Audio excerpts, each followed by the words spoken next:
I think you'll find these tools to be positively invaluable as you endeavor to help Holmes solve these cases. Choose an icon to hear a description.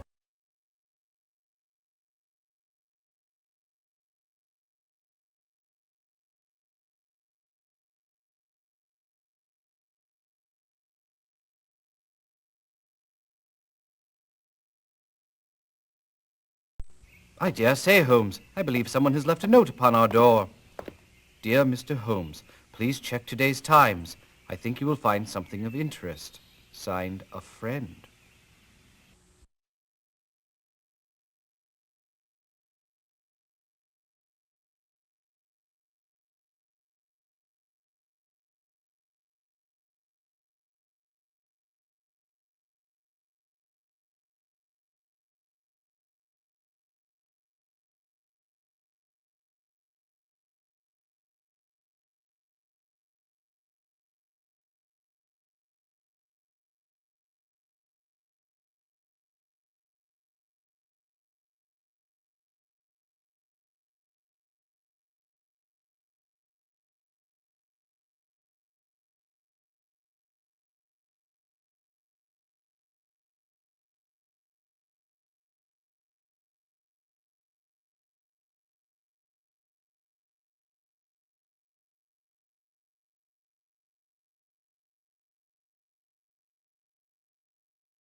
Did the dispatcher show you the wagon, Holmes? Not only did he show it to me, it revealed some very interesting clues. Oh, do tell. The wagon housed a cage, which of course was no surprise. The door was wide open. I found that the padlock had been sprung, left to dangle on the ring bolt. Blood was smeared all over the stairs leading in and all over the floor inside. Oh, how perfectly nauseating. It was. But what interested me even more was what lay in the corner of the cage. What was it? 2 large leather collars. Attached to the end of each collar was a leather pouch. Both pouches had been ripped open and emptied. What do you suppose it adds up to? Time will tell, Watson. Time will tell.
Oh, no.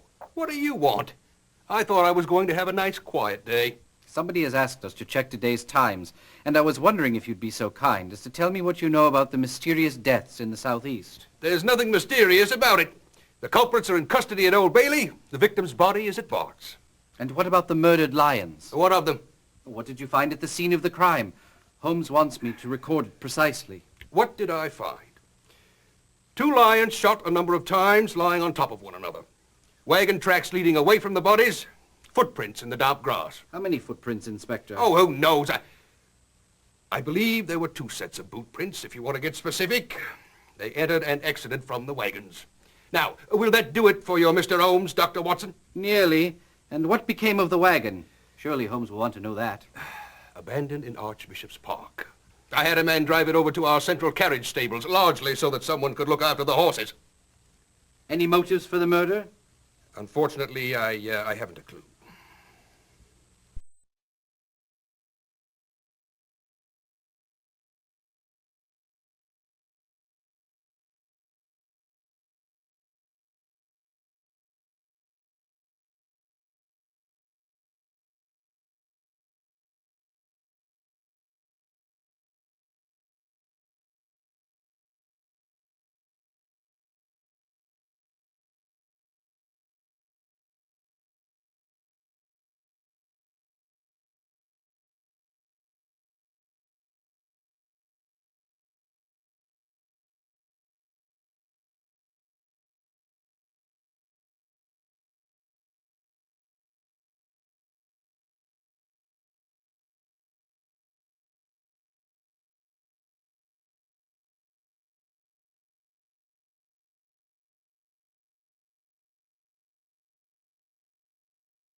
Oh, no.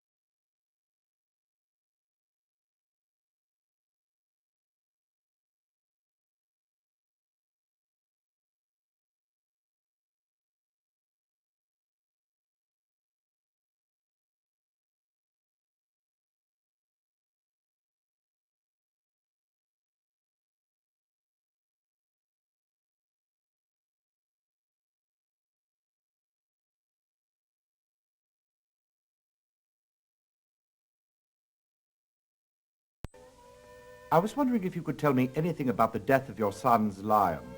Oh, I wish we could. You know, Barry has traveled all over the world. And to think it would happen right here in London. You've traveled with him, haven't you, Mrs. O'Neill? Yes, I did. For all 5 years of our marriage. But I must say I'm getting a bit weary of it. I mean, really, Mr. Holmes, it's no life for a married man to go traipsing all round the world. Of course it isn't. He should settle down and raise a family. My husband, Carol, could get Barry a job down at Rogers and Singer. Before I die, it would be nice to have one of my boys right nearby. Where is your other son? Last we heard, Thomas was in Oldenburg, Germany. Germany? Royce Late's show just finished a tour of Germany, did it not? Yes, it did. Tell me, did you happen to see your brother-in-law while you were there? I certainly did not. But me husband might have. I can't really say for sure.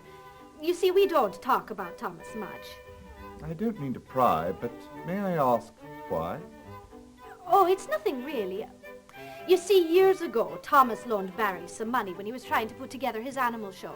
And now Thomas believes that Barry is forever in his debt.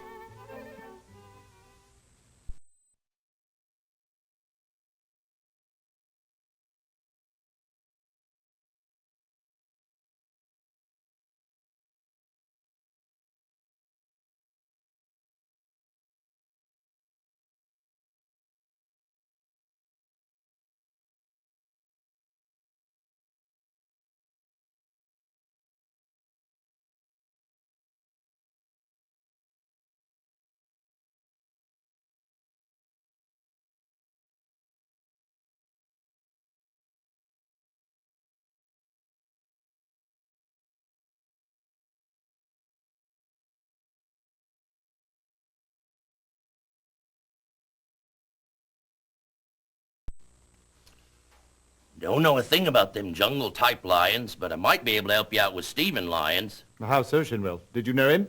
Well, he came in here from time to time whenever his ship was in port. A friend of mine up at Pentonville knew his brother. Says the two of them were lock-pickers of the ace variety. Anyways, just yesterday afternoon, Stephen Lyons comes in here with some red-headed fella. About an hour after Lyons left, in comes Derek Quinn, and he struts right over to this red-headed bloke. Who might Derek Quinn be? Don't know, sir.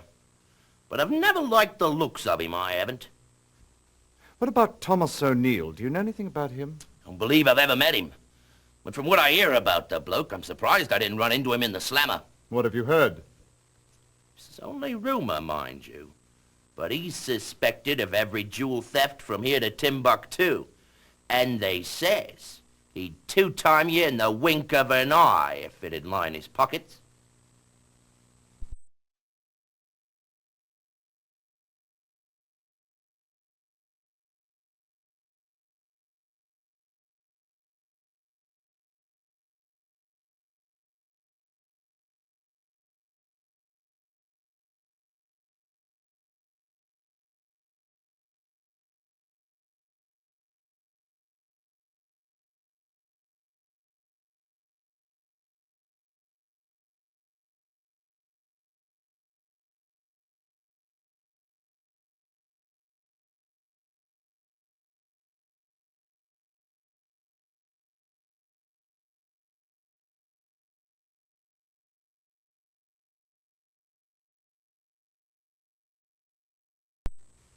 Stephen Lyons has been on board for about 2 years now. To tell you the truth, I had just begun to look into irregularities in his paperwork. What prompted you to do that? It seems like some things started disappearing from behind locked doors.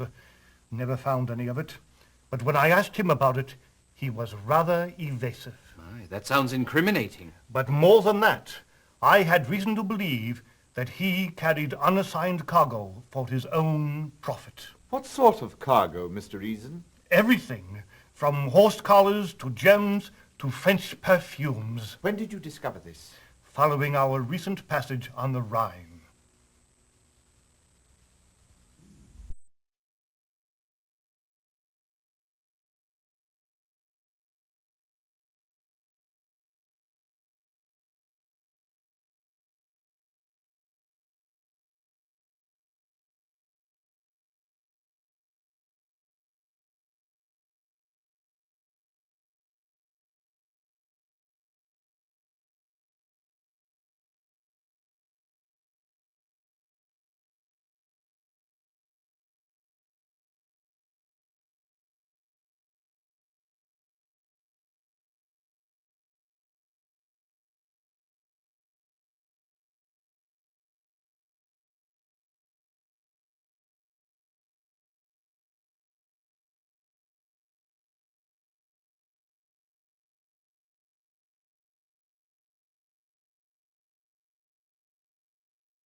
The victim, Stephen Lyons, was last seen in the company of Sylvia Carpenter, Marcy Edwards, and Collier Eddy at the Red Bull Inn.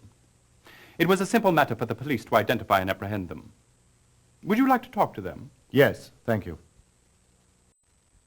Tell me, Miss Carpenter, what happened last evening? He just dropped down dead, he did. I done nothing to him, I swear it. Miss Carpenter, did you know the gentleman? Never seen him before. Marcy, me and Collier was just sitting around talking about this and that, and the sailor comes up and he says he'd like to join us. So we started off to Marcy's place. We only got a few steps and the sailor starts gasping for air. He made an awful sound and then he just keeled over dead. I took off like a shot. Did you notify the authorities? No, why should I? And then he just dropped over, dead as a doornail. That's precisely the story Miss Carpenter told us. Well, then that proves that it's the truth. Looks like the coppers got the wrong girl. But that ain't unusual, is it? I understand the man was robbed. Well, the man was dead. What use did he of a few quid? Dead or not, it's still stealing, my good woman. I was out for a little fun is all.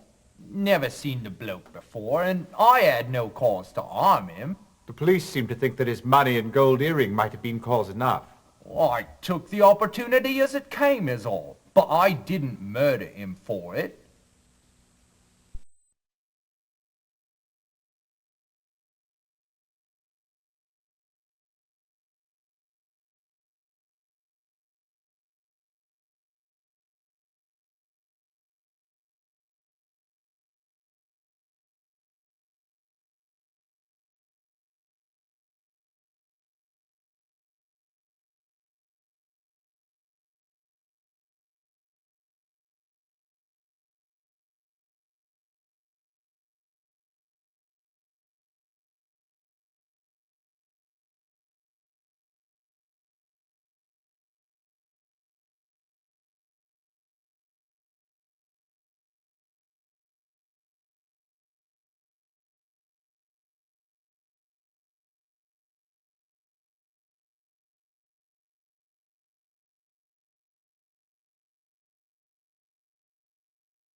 What can I do for you two hombres?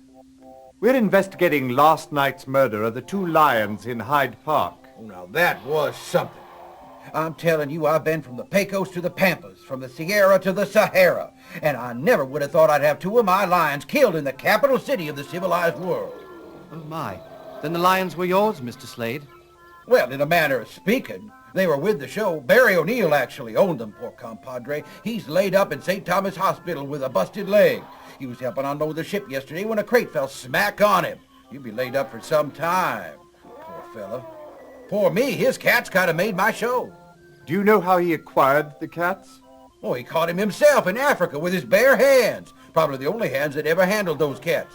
I'm telling you, they take your head off as soon as look at you. So no one else could safely get close to the lions? Well, there's Barry's wife. She's traveling with the show, too. She's in the act, but just window dressing, if you know what I mean. I hear she's staying with Barry's folks here in London.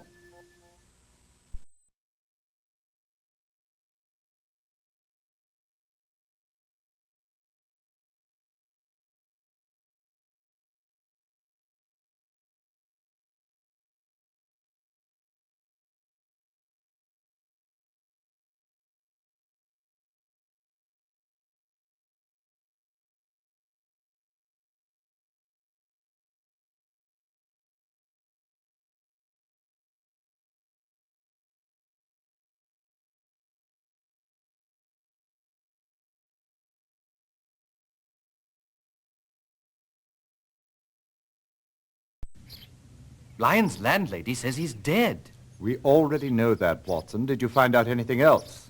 He owed her 2 months back rent, but he told her he'd be paying up plus several months in advance come Tuesday.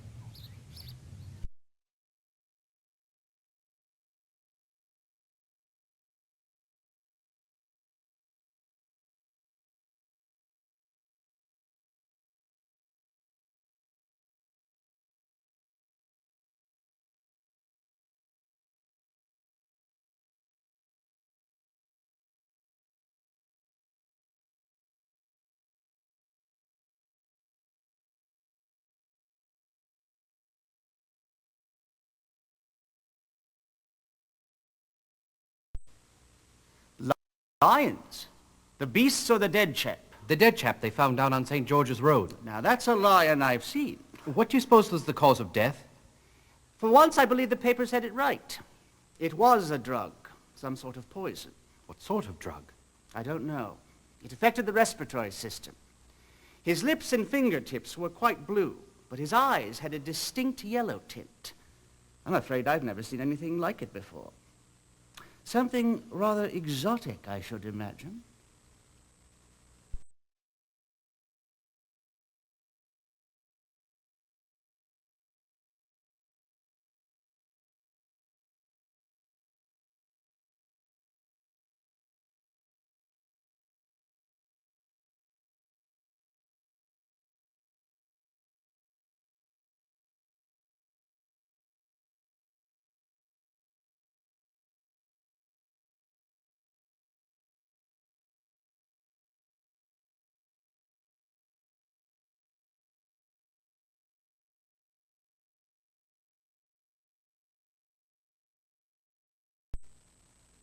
Let me have a look at this list.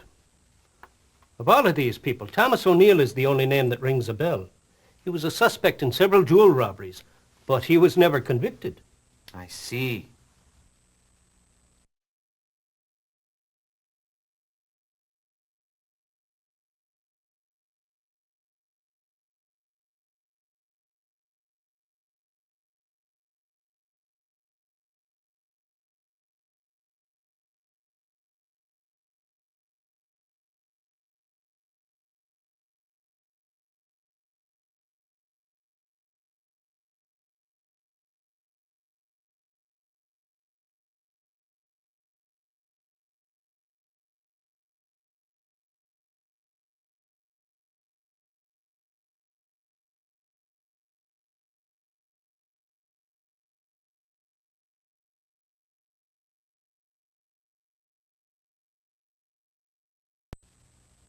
Mr. O'Neill, Dr. John Watson, may I speak with you for a moment? What about? Your Lyons. We're investigating their murder. Oh, you're from the police? No, I'm working with Sherlock Holmes. The Lyons were yours, were they not? Yes. And such good lads, both of them. Lenny and Bruce. We've been together so long. I don't know what I shall do without them. Do you have any notion who would want your Lyons dead? No, not really. I can't quite imagine who would... Oh, 2 innocent lions dead. There, Mr. O'Neill. I assure you, Mr. Holmes and I will get to the bottom of this.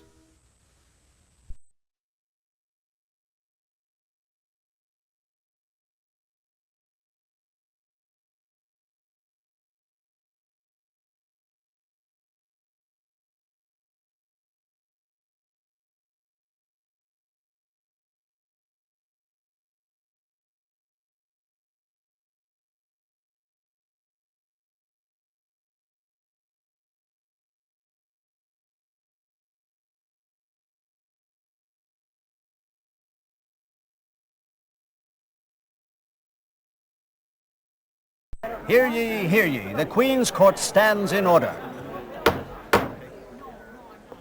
A pleasure to see you again. So it's the murder of the Lyons you're investigating, isn't it?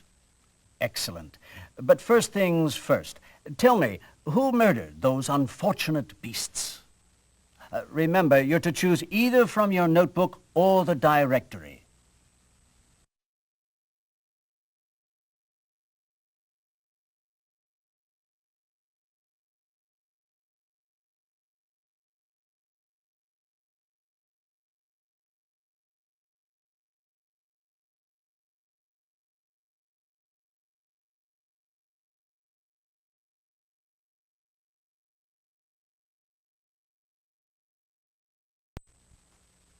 Right you are.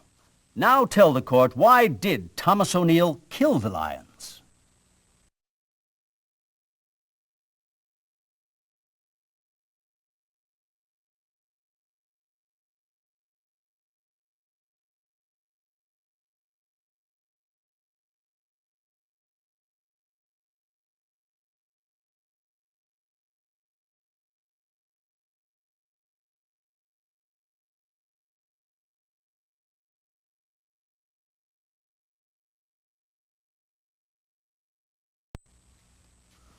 Good work. Now for Thomas O'Neill's accomplices. I am told that there are 2 other criminals involved in this case. Please inform the court as to their respective identities. Do remember, you can choose only one at a time. But don't worry. I will inform you if you make an inaccurate choice.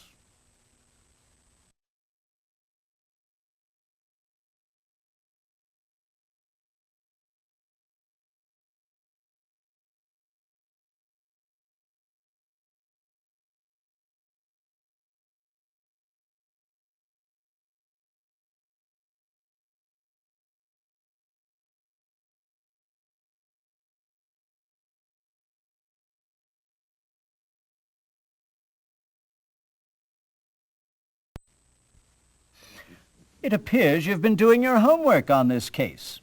Now then, what role did Barry O'Neill play in the crime?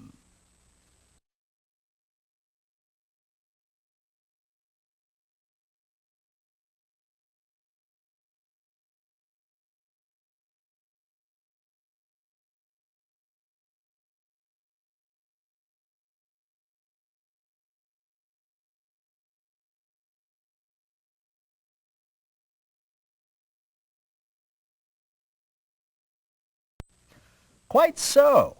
Now tell us, what essential role did Stephen Lyons play in this crime?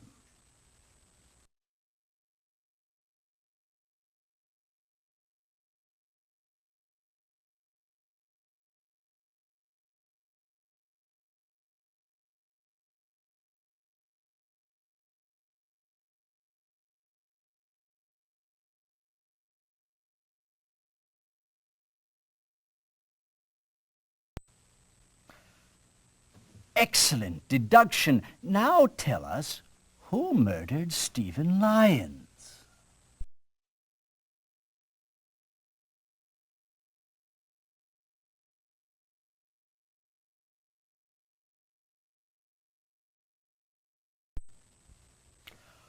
Good show. But do tell the court just how Thomas O'Neill did the foul deed.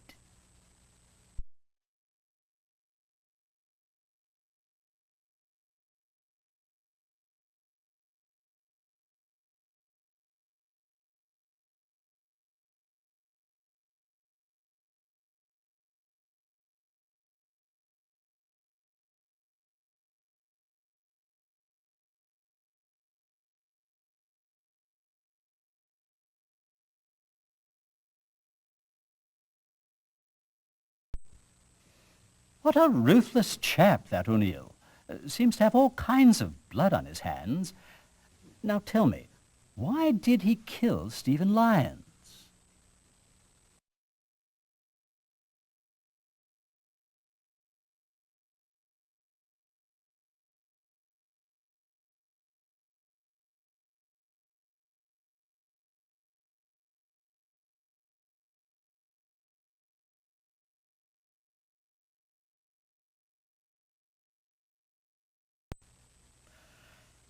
Double-crossed. Now there's a tale that Lyons didn't live to tell. Good show. You've done a most satisfactory job on this case. Court is recessed. Until the next time, of course. Right this way, Inspector. I'm a busy man, Holmes. I don't have time to be traipsing about London at your beck and call. Now, why have you called me here? To help you with this case. Oh, yeah? How? By solving the double murders of Lyons and Lyons. You know who killed the beasts and the chap on St. George's Road? Yes, and I think you'll be very interested in learning why the deed was done. Go on, then. I'm listening. As you must recall, Inspector, 5 months ago, Thomas O'Neill, a jewel thief, escaped a London police search. We almost had him. Almost apparently was not good enough. Less than 3 months later, he was detained in Germany in connection with the stolen jewels of the Duchess of Oldenburg. Although the theft was similar to O'Neill's style, they found no evidence to hold him. What has all this to do with dead lions? I was just coming to that, Inspector. At the same time as the Duchess's jewels disappeared, Roy Slade's Wild Animal Show finished its German tour. Barry O'Neill, brother of Thomas, happens to be the lion tamer for the troupe. Could Thomas have used Barry O'Neill's lions to smuggle the jewels into London? Excellent hypothesis, Watson. I see you are learning. Oh, thank you, Holmes. But where did he put the jewels? Behind the lion's back molars? No need for anything as deep-seated as that. Leather collars with pouches did the trick. But if the lion tamer put the pouches on, why did Thomas O'Neill have to kill the lions to get them off? Oh, I know that one. Because Barry O'Neill was in hospital with 2 broken legs. Right you are, Watson. And that's why Thomas had to solicit the help of Stephen Lyons. Without a key to the cage, he needed the services of an expert lockpicker like Lyons. Then who killed Lyons? Do you mean the animals or the man? The man. Thomas O'Neill, so that he wouldn't have to pay for the lockpicker's services. You know, Holmes, the fracture that Barry O'Neill suffered would have mended in 4 weeks. If Thomas would have had some patience, he would have been able to get his jewels back without any complications. Ah, yes, Watson. Patience is a virtue. Unfortunately, it seldom comes hand in hand with stealing and murder. Having spoken with Barry O'Neill, I can't believe he'd be a party to the killing of his own lions. I don't believe he was. That wasn't part of the original plan. I've got to hand it to you, Holmes. You've done a fine job on a most difficult case. Thank you, Inspector. But it really was elementary. One more thing, Holmes. Inspector? We know in the case of Mr. Lyons' death that the murder weapon was poison. Wherever did Thomas O'Neill get it? Derek Quinn. Vipers Unlimited. I certainly am glad that this case is shut. But there is one thing that I'm not certain of. Yes? Who did leave the note on our doorstep in the first place? Elementary. Mary O'Neill. The lion tamer's missus? I believe she'd had her fill of circus life and was ready to settle down. When she suspected Thomas O'Neill and her husband were involved in jewel thieving, she knew it was time to get out. Holmes, you are simply amazing. My word, dear Holmes. Perhaps we are in the wrong business altogether. If we had been top-notch, we should have cracked this case in less points. I think I'll ring up the university immediately and see if we might enroll in a detective course.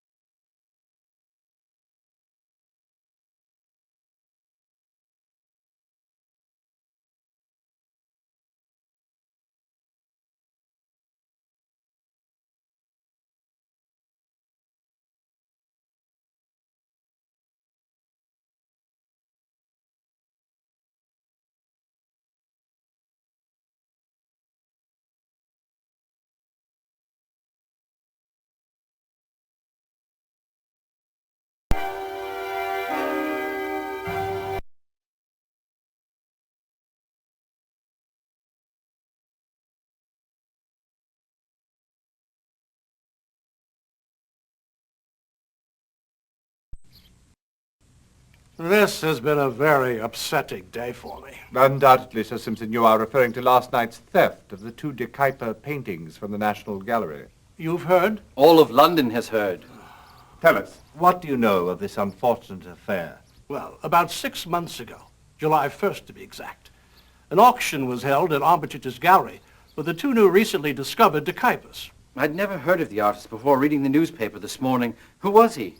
A student of Rubens, and until recently there were only 6 of his paintings in existence. Who owned those 6? 4 were in the Louvre in Paris, 1 in the Rijksmuseum in Amsterdam, and 1 in the private collection of Lord Winslow Smedley of London. How did you hear of this auction? From Brady Norris, my head curator. I immediately gave my authorization to purchase the paintings. Well, how much did you pay for the paintings, Sir Simpson? £125,000. No paltry sum, to be sure, but decidedly less than what we had anticipated. I had no idea art could be so costly. People are awed by anything which they believe to be rare. Indeed, and that is why I was determined to bring together the known De Kuypers for a show. The respective owners agreed, and in 2 days the exhibition was to have opened. Tell me, Sir Simpson, how well was the De Kuyper show publicized? Oh, it has been common knowledge for weeks. And when were the other paintings to be hung in the gallery? Tomorrow. Where are the other 4 paintings? The Louvre collection is at the French Embassy under the care of Monsieur Beauclerc, and the Rijksmuseum's de Kuyper is in our storeroom. And Lord Smedley's? We were to pick his up in the morning at his London townhouse. Thank you, Sir Simpson. I think we have all the facts we need to begin now. I hope we shall be able to clear up this matter in a very short time.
Mr. Armitage, can you give us the details leading up to and including the sale of the de Kuyper paintings? Let me see. It was early June. I received a visit from Hiram Davenport, a London solicitor. He informed me that his client had 2 new de Kuyper paintings that he wished to auction. I assume you checked the authenticity of the paintings? Yes, as always. Everything was in order. He had in hand a certificate of authenticity signed by Pierre Dernay, the well-known de Kuyper expert. Did you meet Mr. Davenport's client? No, I dealt only with Mr. Davenport. What can you tell us about the auction itself? Mr. Davenport's client set very strict conditions regarding the sale. The auction had to take place on July the 1st, and the public announcement was not to be made until June 23rd. Just 1 week to prepare. And as if that weren't enough, Mr. Davenport informed me that the paintings were to be sold as a pair. A pair. Odd. Wouldn't the seller be able to fetch more for them if they were sold individually? Unquestionably. It was a strange request. And how did the auction turn out? Due to the short public notice, many of the big bidders did not show. Mr. Brady Norris, curator of the National Gallery, was the successful bidder, as you know. I must admit that the paintings brought more than I had expected. Do you have any idea why that was so? Undoubtedly because of the energetic bidding from Sir Herbert Kaufman and Dame Agnes Smedley.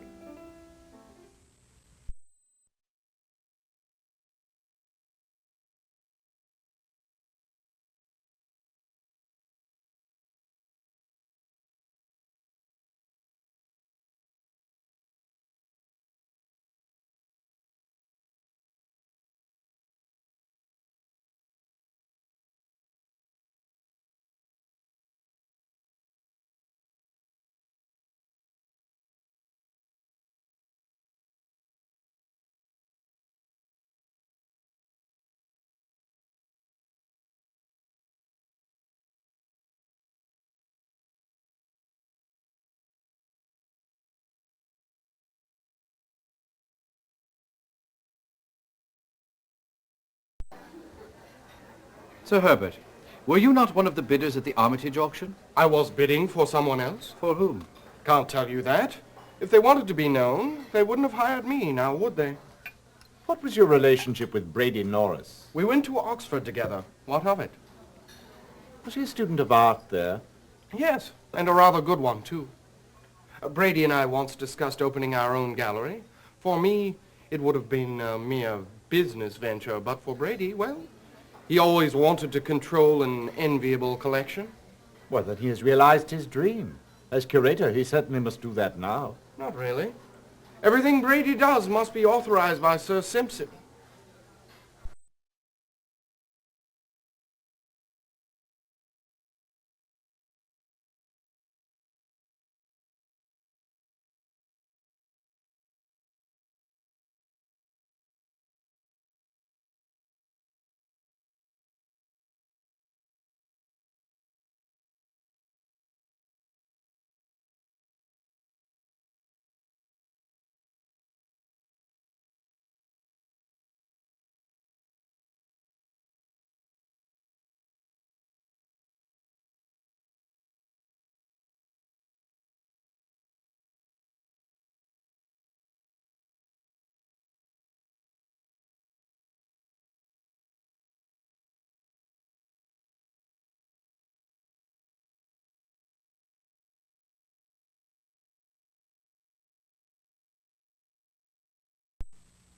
The shipment of Nubian art consigned to the National Gallery was delivered to Wells' warehouse at 38 Blackfriars Bridge Road on the instructions of Mr. Brady Norris 5 days ago.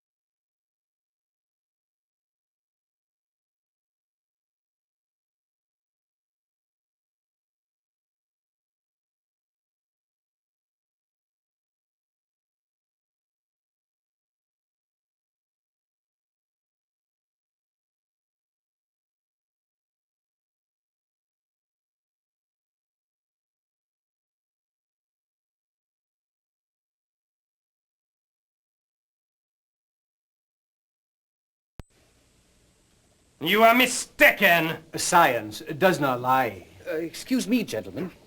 Monsieur Murray, I am one of the world's greatest experts on De Kuyper, and I tell you this painting was painted by the hand of De Kuyper. Mr. Beauclair, I am not an art expert. You stated the obvious, monsieur. But I am an expert on paint pigments and their chemical composition. And I tell you that any painting containing Prussian blue isn't from the 17th century. The process to create Prussian blue had not yet been developed. That paint cannot be more than 30 years old. You don't know what you are talking about. Good day, gentlemen.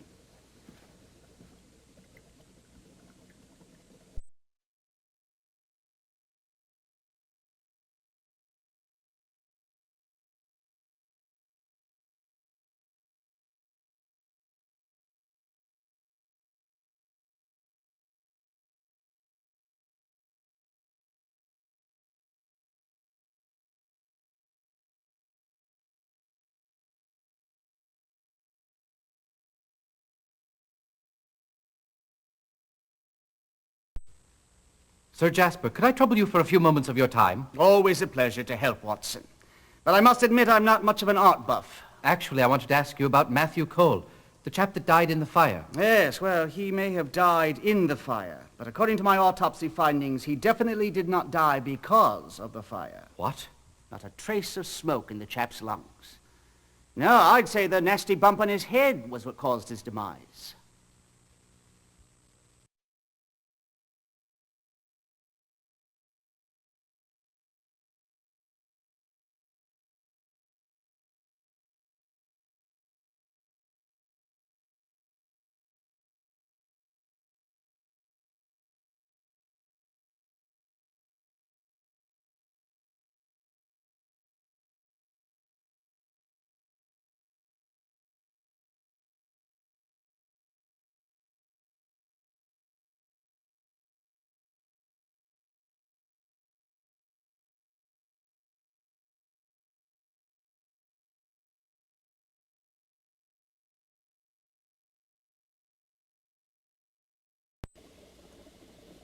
Excuse me, Dr. Murray. May I have a moment of your time? Ah, Whitson. So nice to see you again. It's Watson, sir.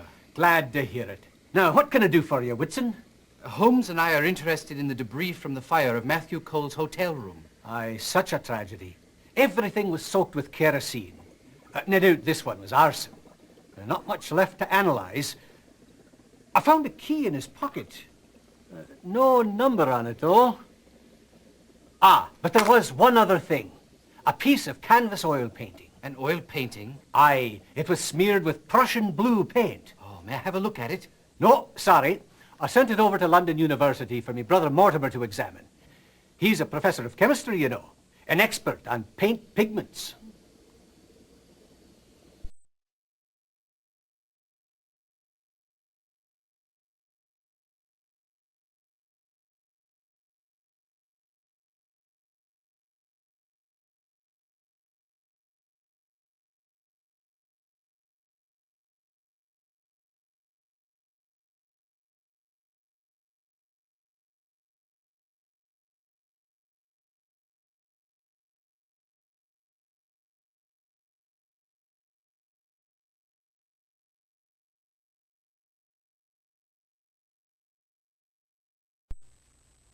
There were 4 of us on duty when the theft occurred. Our shift starts at 4 p.m., and upon our arrival we prepare the gallery for its closing at 5. Now, on the day of the robbery, by 5:15, all the employees of the gallery had left for the day, with the exception of Sir Simpson and Mr. Norris. Was that unusual? No, sir. It is their custom to remain until the gallery is secured. I personally let Sir Simpson out through the main entrance at 5:30. Mr. Norris stayed on because he was expecting a delivery. What time did the delivery arrive? I'd say it was 5:45 when our comings and goings wagon arrived.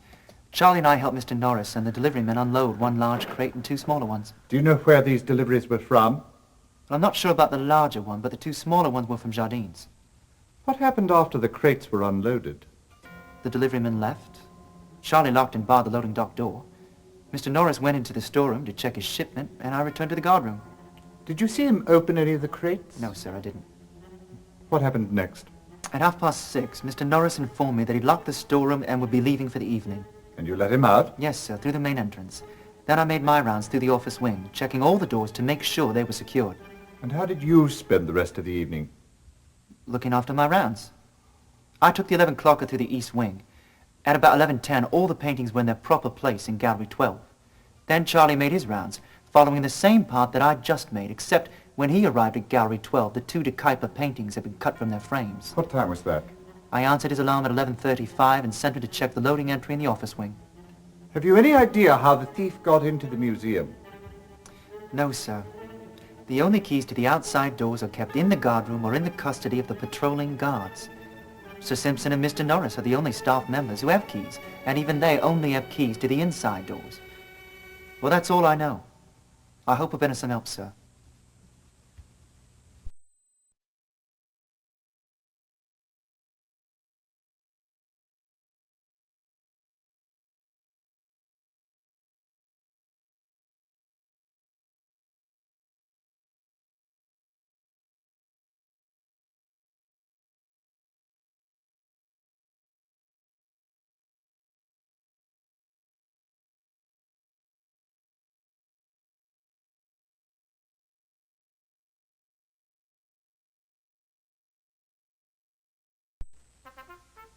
Ooh, my poor head. I believe I overdid it at Dame Agnes' bash last night.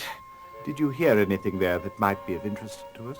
I heard many things, Holmes, mostly from the chattering mouth of Pierre Donnet, world-renowned expert on de Kuyper. He has managed to do shockingly well for himself, considering 20 years ago he was a starving artist. But then his ship came in. Whatever do you mean? In 1872, he discovered the first de Kuyper in a church attic in Brussels. Soon after it sailed to Rijksmuseum in Amsterdam, he began a whole new and extravagant life. I suppose that's why he can afford to keep a luxurious suite at the Langham Hotel. Did his discovery of the de Kuyper catapult his own work into the spotlight? Hardly. Ooh. In fact, Donnet has never sold a painting done by his own hand.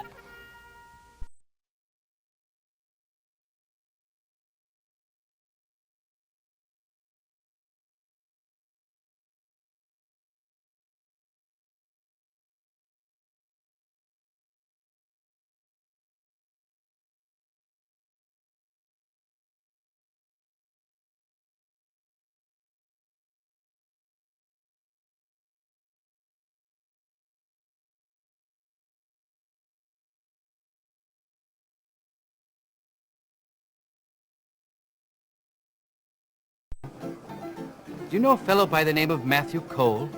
The poor bloke what died in a fire? Sure, he was a regular around here these past 2 months. Do you remember when you saw him last? He was in here just the other day. Drank quite a few with a heavy-set gentleman who walked with a limp and used a cane. The cane had a duck carved on its handle. How's that for remembering important details?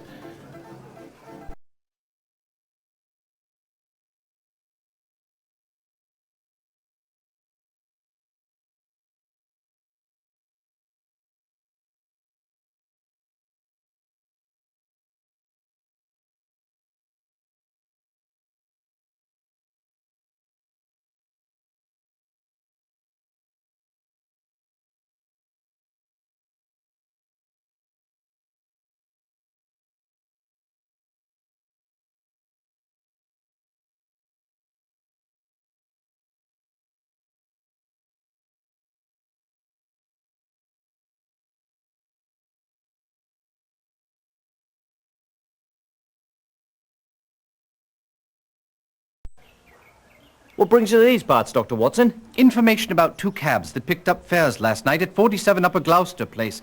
One at 10 o'clock and the other at midnight. Ah, here we are. At 10, 2 people were picked up and taken to Axel's, and at midnight, 1 passenger was picked up and taken to Claridge Hotel. Need anything else, Doc?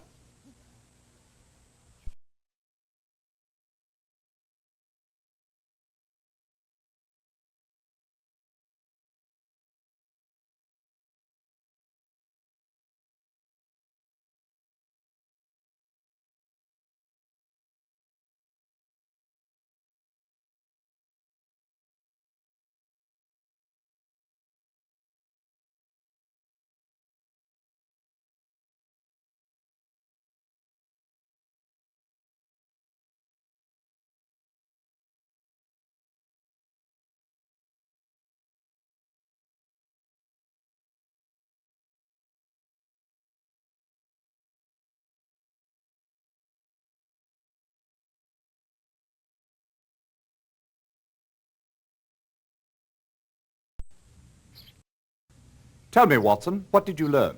The downstairs maid has an easy job of it. I beg your pardon? There was barely a stick of furniture in sight. Very observant, Watson. Now, what of Sir Kaufman? Oh, well, the butler informed me that Sir Herbert was not at home. He suggested we might find him at either the Carlton or at Brill's Baths.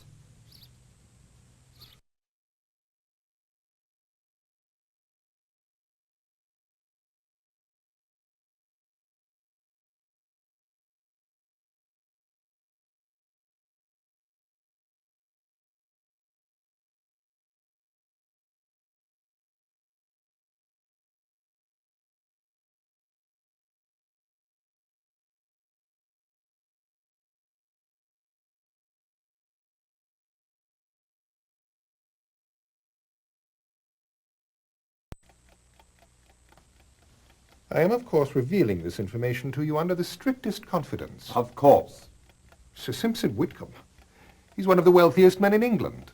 His ethics are impeccable. And what of Lord Smedley? Much in the same position financially. What can you tell us about Sir Herbert Kaufman? Now, there's another story altogether. He had a brilliant future, was knighted at 28. Then he got involved in South American ventures, Bolivian railroads. The whole project fell through, and Sir Herbert lost his entire fortune. And Brady Norris? I never met him, but I know he opened an account here on the 1st of July with a deposit of £50,000.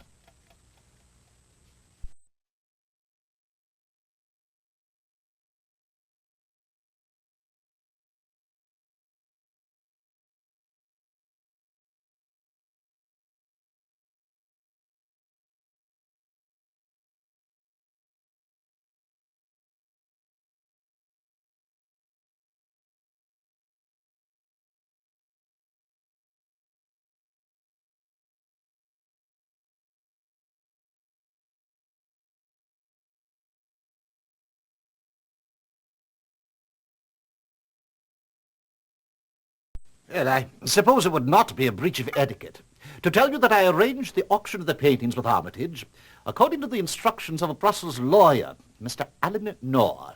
Do you know who retained Mr. Knorr? I believe it was a Pierre Donnet, although he did seem to want to keep that very quiet. Interesting.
The chap only lived here 2 months, kept pretty much to himself, according to the desk clerk. He said Cole didn't seem to be employed. Spent most of his time drinking at the Red Bull Inn. Was anything else left in the room that wasn't destroyed in the blaze? Only a few bits of charred debris. They sent it over to Murray at the criminology laboratory.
I half expected it, you know. Why is that, Ellis? Because something seemed fishy about the whole De Kuyper affair from the start.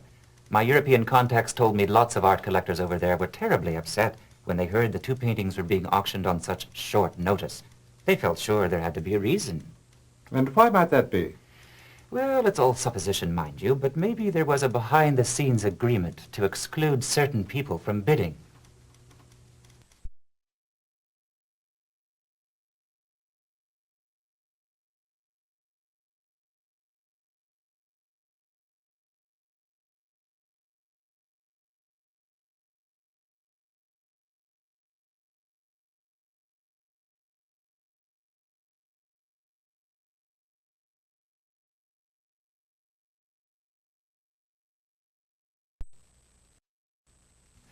I am greatly distressed by the loss of the paintings, and I must say I regret not having had the opportunity to closely examine them. Why is that? For one thing, the circumstances under which they were acquired by the National Gallery might raise some question as to their authenticity, might they not? We had considered that. Such short notice for such a major art event is unheard of. But, of course, with no paintings to examine, there is no proof.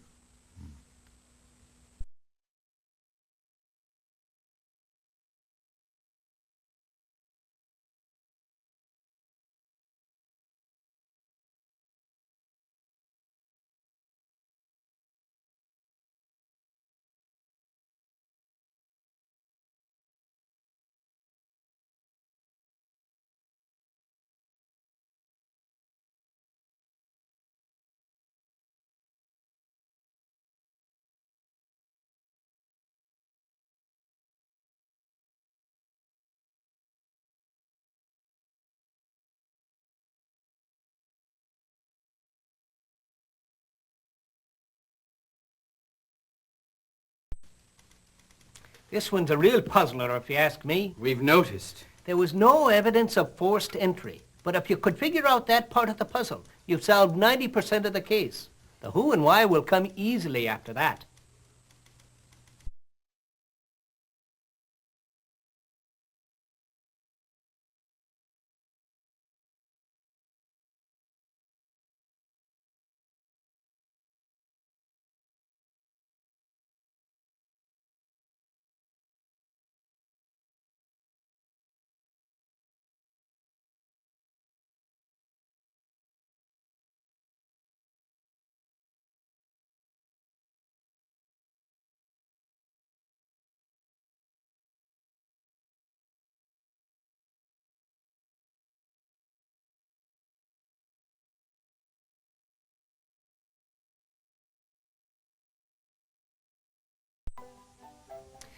How can I be of service to you, gentlemen?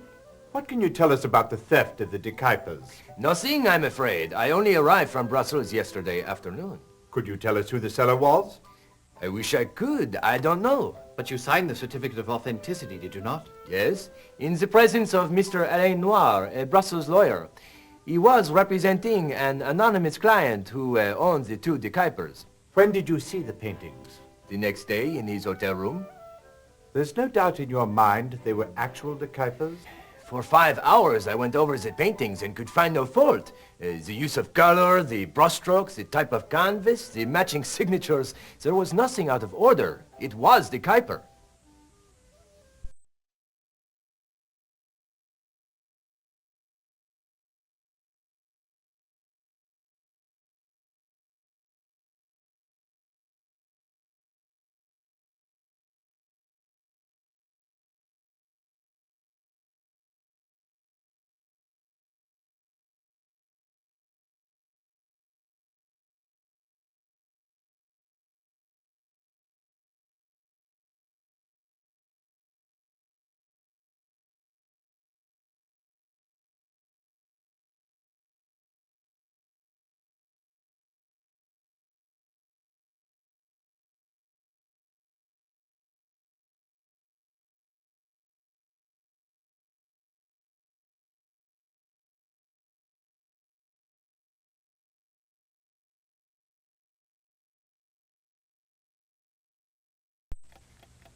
Mr. Peters, we understand Lloyd's is the insurer of the de Kuipers. That is correct. On June 12th, Joseph Armitage took out a short-term policy on the two de Kuipers. What was the amount of coverage on the policy? £100,000 for each painting. I then went to Brussels with Armitage to pick up the paintings. There we met Pierre Donnet, who signed the certificate of authenticity. What transpired after you returned to London? I delivered the paintings to Armitage's gallery. After the auction, the National Gallery continued with the same policy.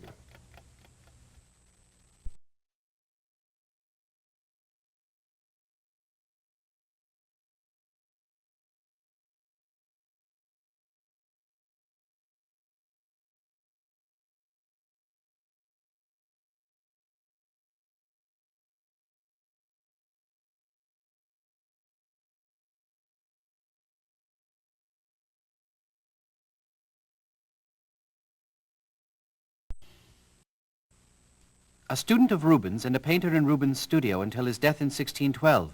Looks like that ended his career. Excellent deduction, Watson. Oh, thank you. Well, none of de Kuiper's work was thought to have survived until recently. In 1872, the painting Lady in a Rose Garden was discovered in a Brussels church attic by art expert Pierre Donnet, who attributed it to de Kuiper. This painting now hangs in the Rijksmuseum in Amsterdam. Since then, 5 other de Kuiper paintings have been found. For a thorough study of de Kuiper's style, see Style and Color of de Kuiper by Jean-Paul Beauclerk, Paris, 1878.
Sir Simpson said you might be coming by, though I don't know how I can be of much help.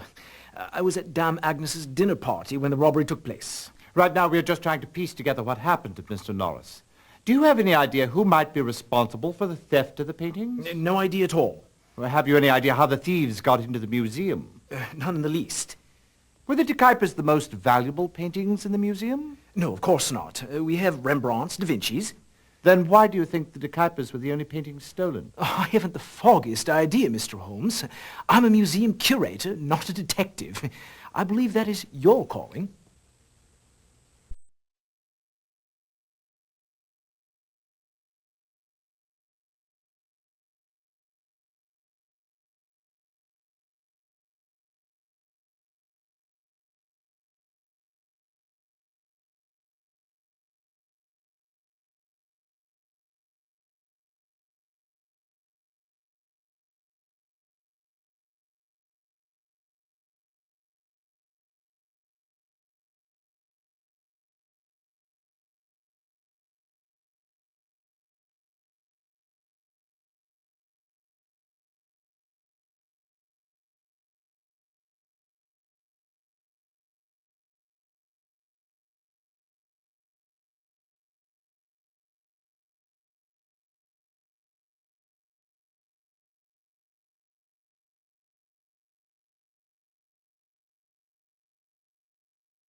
Dame Agnes, we're investigating the De Kuiper theft. Oh, I was so distraught when I heard. Word was brought right in during the middle of my party, you know, around 11. Dame Agnes, could you tell us about your guests from last night? Surely you don't suspect any of them? We are merely gathering information. Well, my special guest of honor was Monsieur Pierre Donnet. He was the one who discovered the first known De Kuiper painting. Lady in Rose Garden. May I ask who else was there? Let me think. Mr. Pike, Mr. Ypsilanti, Mr. Maddox, my brother Lord Smedley, of course, and Sir Simpson. Oh, and then there was Mr. Norris, usually such an outgoing young man. But he did not contribute to the evening's conversation as I had hoped. Oh, I don't know. I suppose he was just taken aback by Monsieur Donnet's presence. Did anyone leave early, say before 11? Well, yes, now that you mention it. Mr. Ypsilanti and Mr. Maddox called a cab from the carriage stables and departed around 10 o'clock. The rest stayed until about midnight.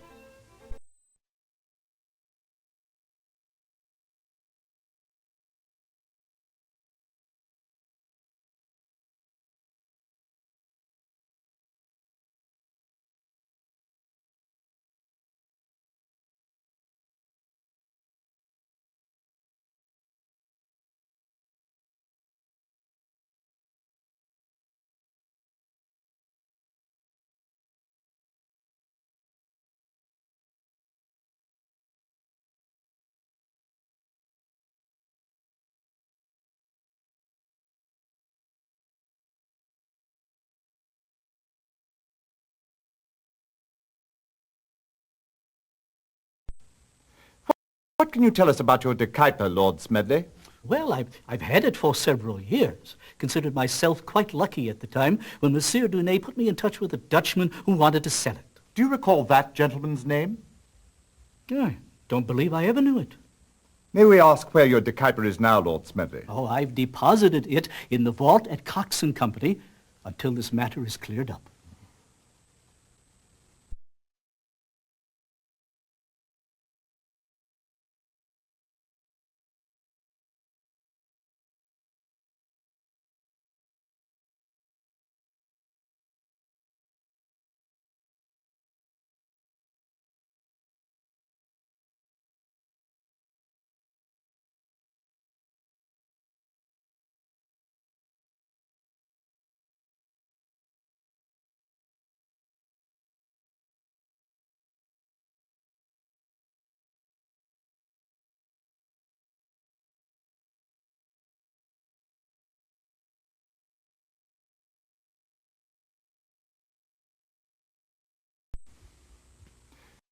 Shinwell, we're working on the National Gallery theft. Can you help us?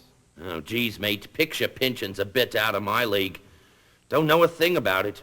Have you seen or heard of any interesting meetings lately? Well, I hear that Greek bloke's pretty steamed up about having missed the gavel at some auction or other. I heard he's been having a word or two with Clifton Maddox, who almost became a roommate of mine at Pentonville. Only a rumor, though. Did the rumor happen to say anything else? Only that Greek fella will do anything for a picture he wants. Hey, have a beer?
This one is most intriguing, Watson. What have you unearthed this time, Holmes?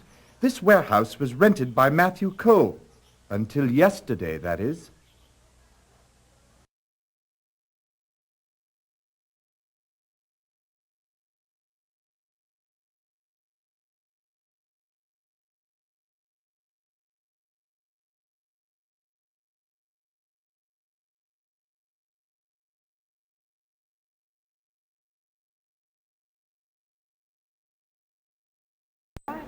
Hear ye, hear ye. The Queen's Court stands in order. So it is the National Gallery theft that brings you to my court, is it not? Well, then permit me to ask, who was the thief who lifted the dekypers from the National Gallery? Remember to choose either from your notebook or the directory.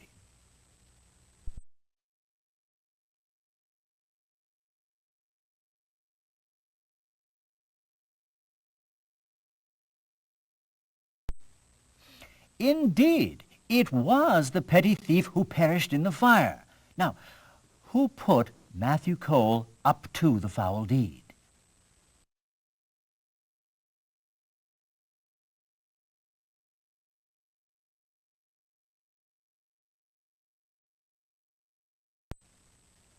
Splendid! Now tell us, if you can, why the dekypers were stolen.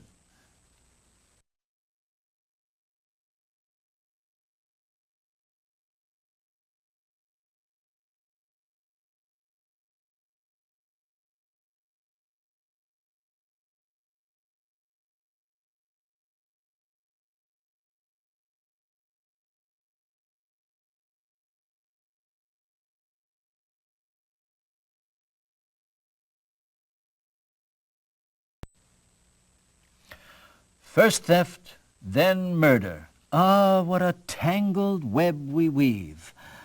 Now, please inform the court as to Pierre Donet's involvement in the case.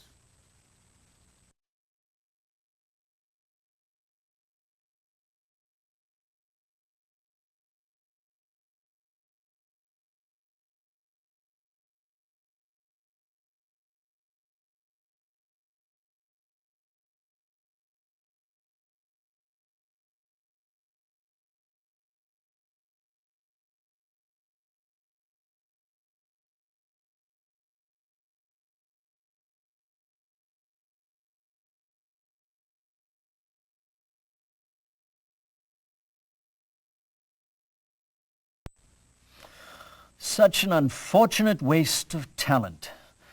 Now for your final question. Can you tell me what part Sir Herbert Kaufman played in this affair?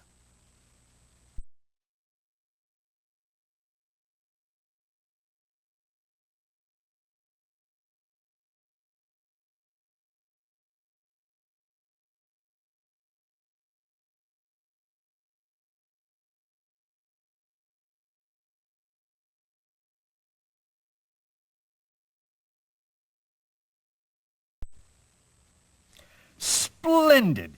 This was a tough case and you cracked it. Excellent job. Court is recessed.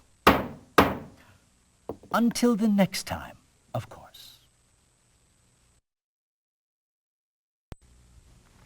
The best way to begin, Sir Simpson, is to give you a factual account of what has happened. To start with, there are no dekypers. What? They're all forgeries. Forgeries done by one very talented, egotistical man, Pierre Donet. But how can you be sure? Prussian blue paint. You see, a scrap of the stolen canvas was analyzed, and it turns out that that particular paint pigment was not in use during de Kuyper's lifetime. Sticky wicket. You know, Holmes, if Donet was such an expert, then why did he use Prussian blue? He was an artist, not a chemist. He slipped up. And fortunate for us that he did. But however did you know it was Donet? And why did he do it? First of all, Monsieur Beauclerk, who has seen all the de Kuypers, insisted they were all done by the same hand. And interestingly enough, every sale was initiated by Donet. Surely no coincidence. Indeed. Pierre Donet is a very talented artist, but he couldn't make his living at it until he created de Kuyper. He wrote his biography, painted his paintings, and the art world went wild. Making Donet a very rich man in the process.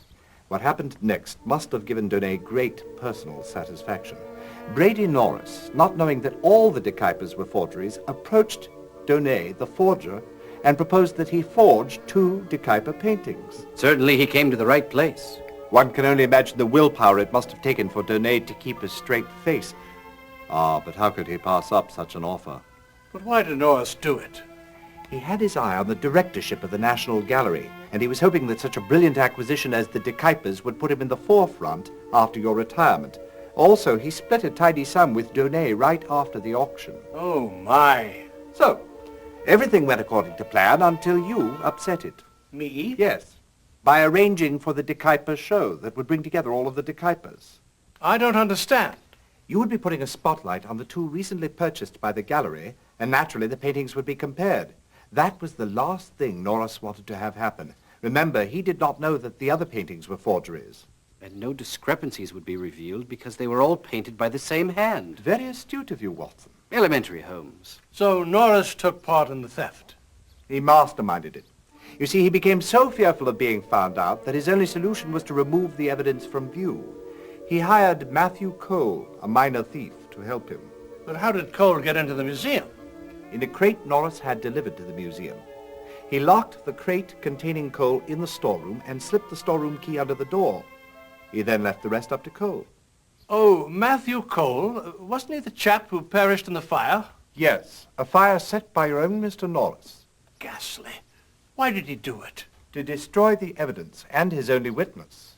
The most complex and devious series of deeds. I am speechless. Brilliant, Holmes. This was a tough nut to crack. Elementary, my dear Watson. My word, dear Holmes. Perhaps we are in the wrong business altogether. If we had been top-notch, we should have cracked this case in less points. I think I'll ring up the university immediately and see if we might enroll in a detective course.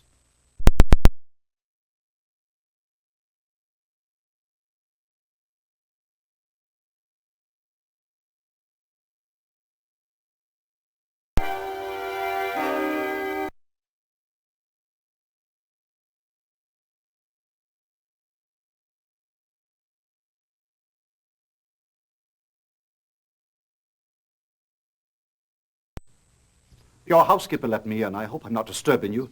I'm Richard Allen. You're not disturbing us in the least, Mr. Allen. Sit down. How may we be of assistance? My brother, Courtney Allen, was the president of the Grant Arms Company. Found shot to death in the alley behind his office on the evening of March 9th. My condolences. Thank you. It was all so terribly tragic. Scotland Yard put it down as a simple robbery by person or persons unknown. But I don't believe it, and that's why I'm here. Mr. Holmes, will you please take on this case? It has some interesting elements. Tell me, Mr. Allen, what sort of man was your brother? Courtney was a dynamic, charismatic individual. Always busy, forever on the move. I knew a chap like that in the service. He's quite a charmer with the ladies. Yes, and so was Courtney. No woman could resist him. Wasn't your brother married? Yes. Poor Beatrice. Then I take it he had other romantic involvements at the time of his death? Well, yes, I believe he did, but I haven't a clue as to who the lady or ladies in question might have been. With your brother dead, who has assumed the presidency? Courtney's hand-picked successor, Philip Marlowe, the second vice president. Doesn't that sort of transfer of power usually go to the senior vice president? Well, usually. But the senior vice president is Lord Raglan, who runs the Devereux Street plant. He's a brilliant technician, but a most inept businessman. Who inherited your brother's stock? His wife, Beatrice. It's also very upsetting. There, Mr. Allen. I assume those are the personal effects found with your brother? Yes, there wasn't much. A few folders, his keychain, his gold wedding band, and a small notebook. I did notice, however, that his pocket watch was missing. Anything of interest, Mr. Holmes? They appear to be of a primarily personal nature. This one is empty. What does SP10 indicate, Mr. Allen? I haven't a notion. There are 2 entries on the day of your brother's death. Captain Egan, 8:30 p.m. The other entry is plant, 8 a.m., surprise. There also appears to be a note stuck in the back of the book. Written in your brother's hand. It says, meet me tonight at Spaniard's at 10 o'clock. followed by the initials A.M. Spaniards. I positively salivate over their paella. Yes, it is very good indeed. Thank you, Mr. Allen. I think we have enough to begin our investigation.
We're sorry to inconvenience you, Mr. Camp, but we need to ask you a few questions.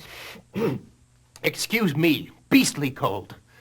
Of course, I'd be happy to help. What would you like to know? Specifically, why you were removed from Project 10. Lord Raglan simply assigned me elsewhere. Since Project Number 10 was well along, he felt I might be more useful in other areas. Is that all he told you? Well, he also mentioned that my visits to the French embassy had been misinterpreted in some quarters. What brings you to the embassy so frequently? I am secretly engaged to Annette Zobar, daughter of the Vice Consul. Lovely girl. Unfortunately, her father, Paul Zobar, is not awfully fond of me. Her uncle, Emile, however, is sympathetic to us. Since I work for an arms company and he is the military attaché, my visits there are ostensibly to see him. Have you ever discussed Project 10 with Monsieur Zobar? Oh, no, I would never. You should cut back on your smoking until you are well. But I don't smoke. Then to whom do these belong? Oh, I bought those as a birthday gift to Emile Zobar. Burns and Hill are his favorite.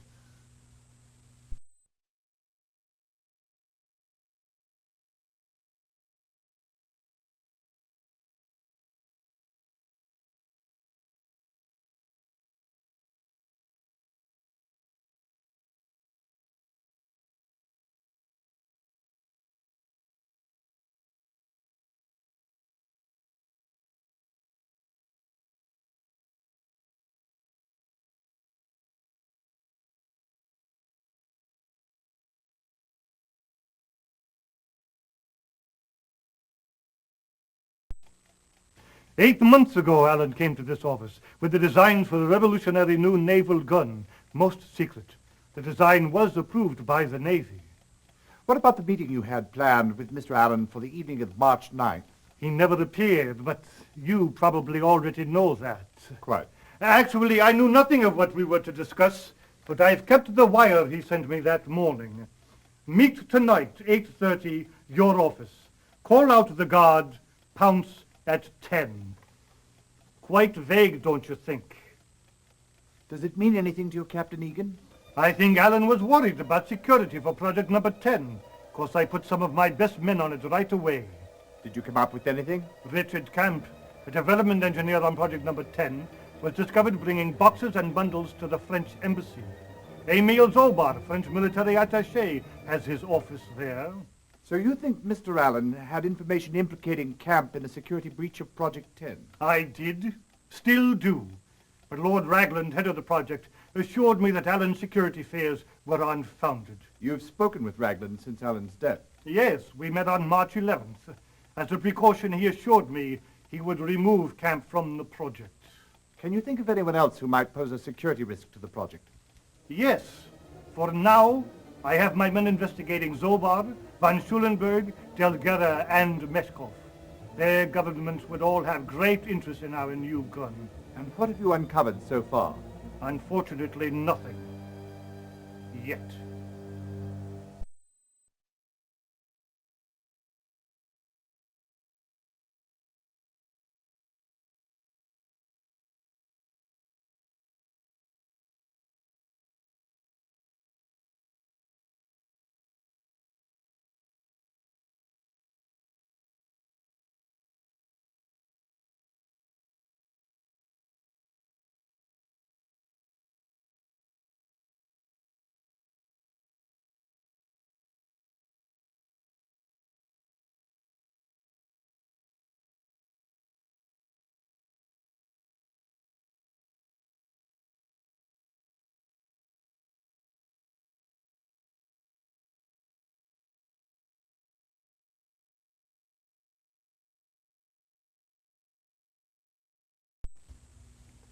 Mr. Lindhart, I understand Mr. Allen was scheduled to meet with Captain Egan at 8:30.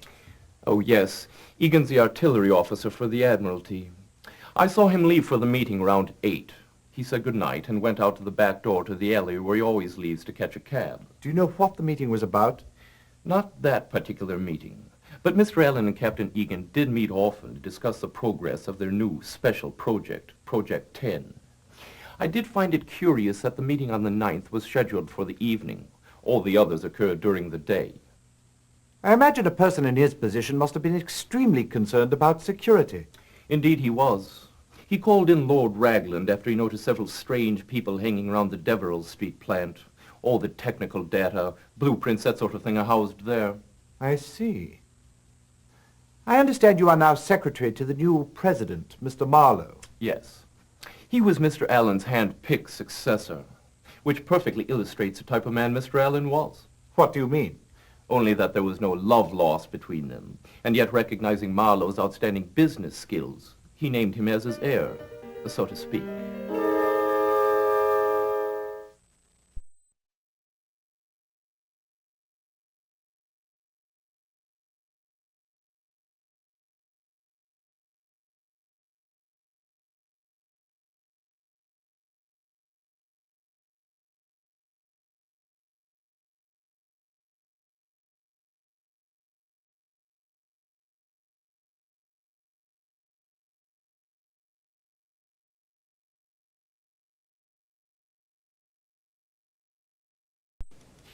Sorry, Lord Raglan isn't available at the moment.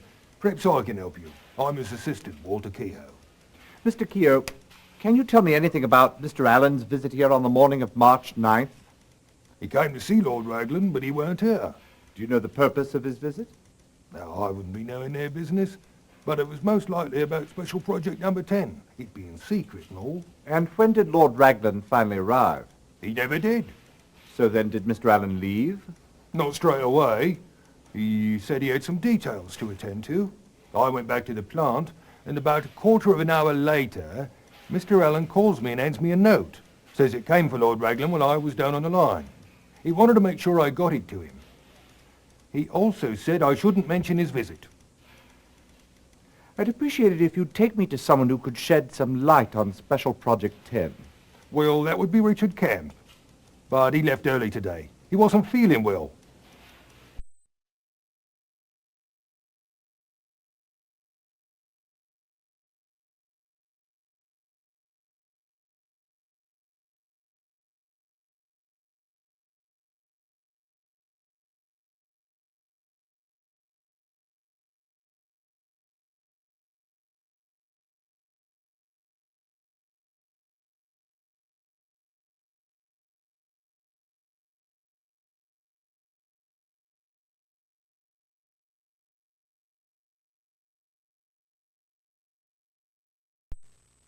I'm surprised you're wasting your time on this one, Holmes.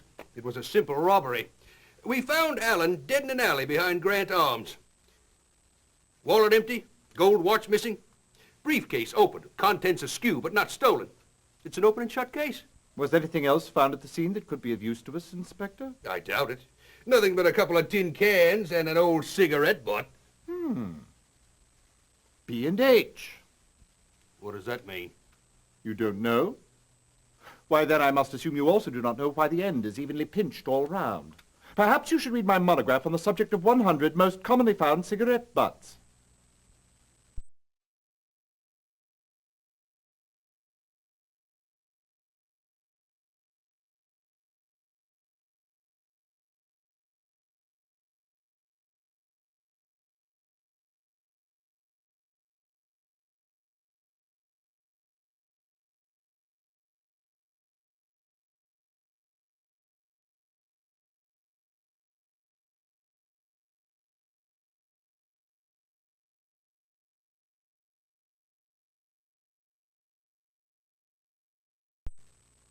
I'm surprised you're wasting your time on this one, Holmes.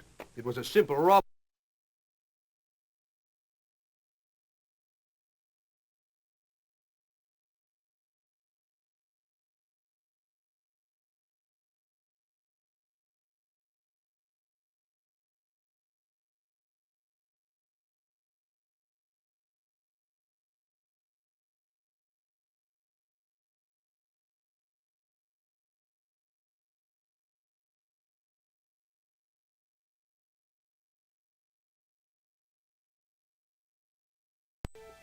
Would you care for a cigarette? They're Burns and Hill's Imperials. A wonderful smoke. Thank you, no.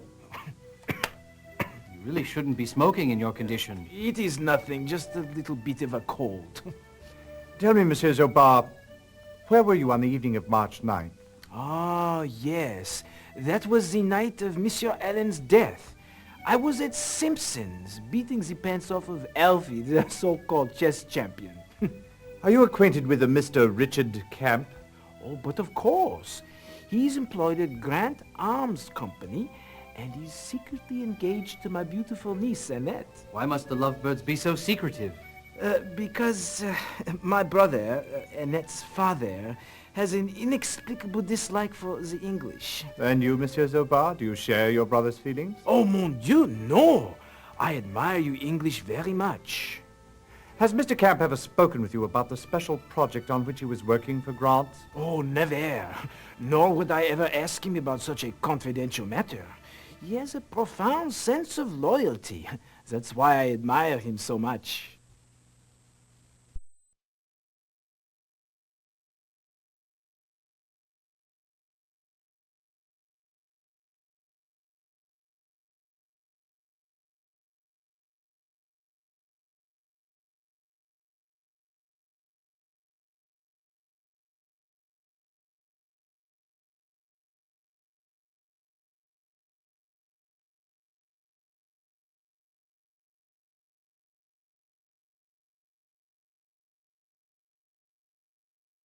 How unlucky. No one seems to be around.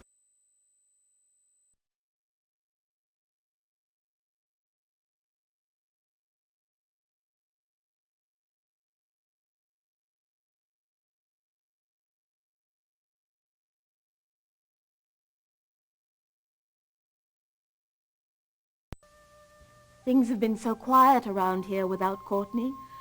He was such an energetic sort. It's very difficult to believe that he is gone. Yes, I'm sure it is. Mrs. Allen, were you aware of the particulars of your husband's business? Oh, not really, Mr. Holmes. Courtney always felt it was his responsibility to shield me from the emotional ups and downs of his business affairs. Do you have any idea who might have wanted to see your husband dead? I am sure I do not. How could anyone have wanted him killed? He was such a good man.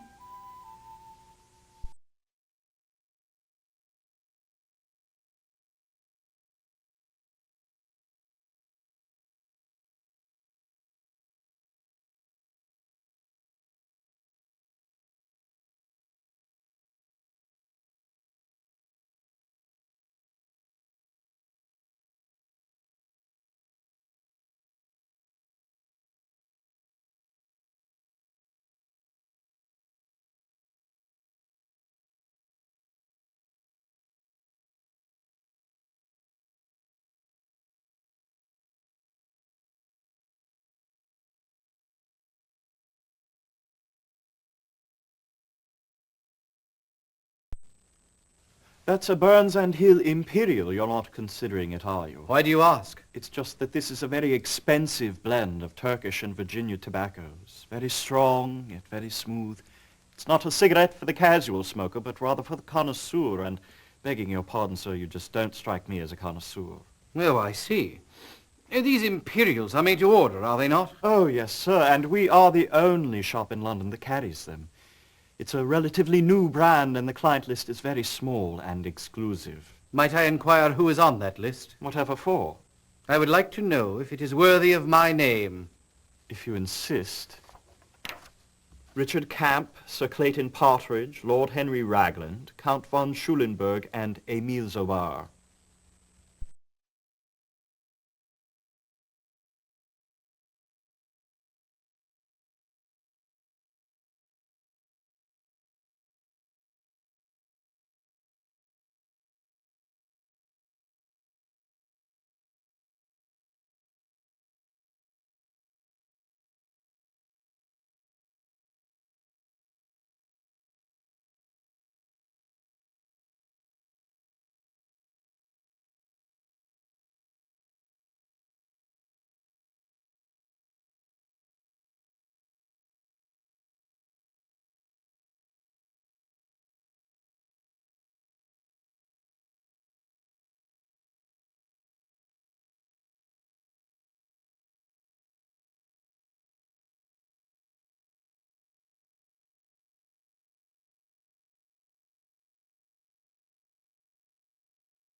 I'm here about the Courtney Allen murder.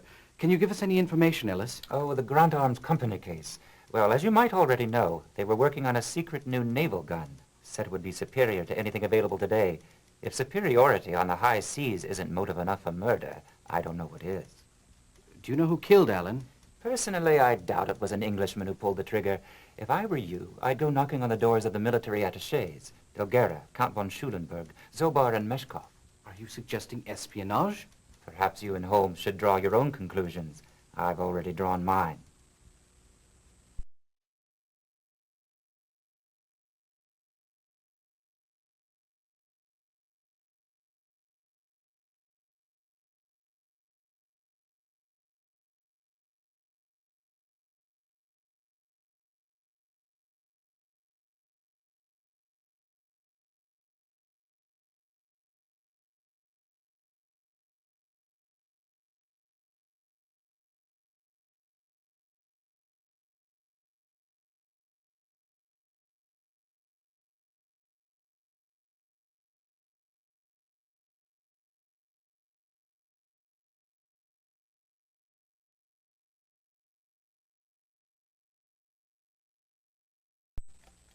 Of course, I recall March 9th.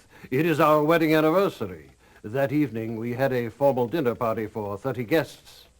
What time did the festivities begin? Most of the guests arrived by 6:30. But not all.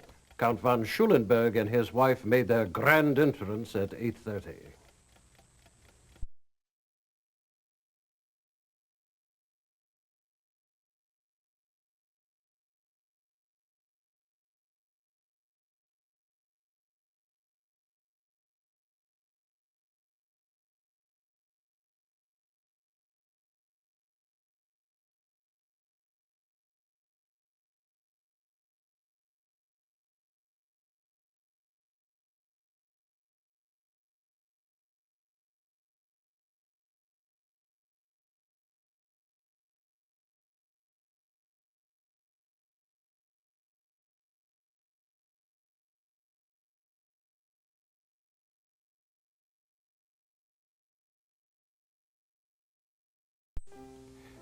Mr. Marlowe, I'm investigating the murder of Courtney Allen. May I ask you some questions? Certainly. But at the moment, I'm much more concerned about the missing plans for our secret weapons project. And what project might that be? Special project number 10.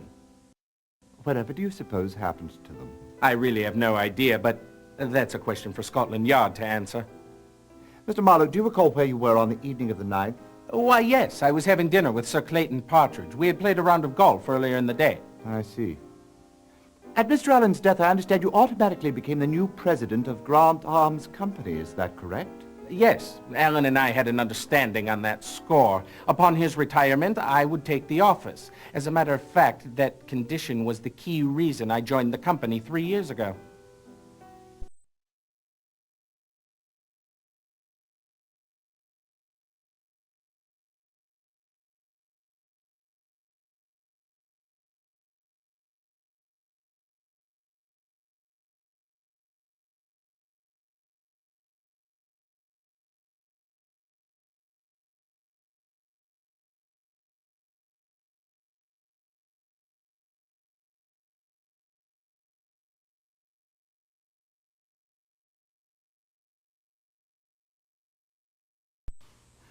Yes, I recall the Allen case. Chap was shot in the chest, at very close range, too, if I'm not mistaken. How close? Oh, I'd say from a distance of 2 feet, no more. How could you tell? There were extensive powder burns on his overcoat.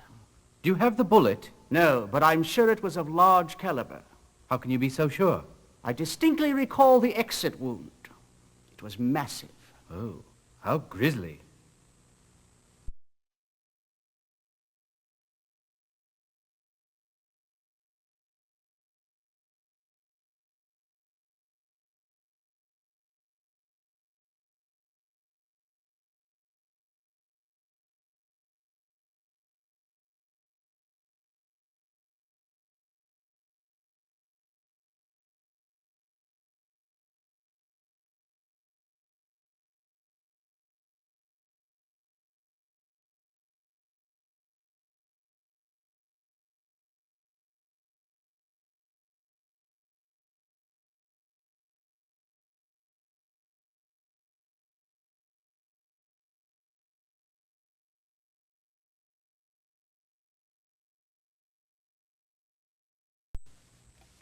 What a magnificent gun. Thank you. It's one of my favorite for quail hunting. It wouldn't by chance be a Grant Arms Company model? Oh, why, yes, it is. They make the best guns, you know.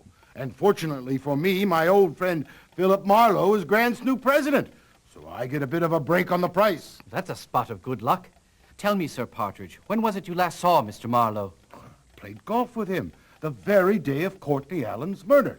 When did you finish your last round? Oh, late afternoon, and then we had supper together.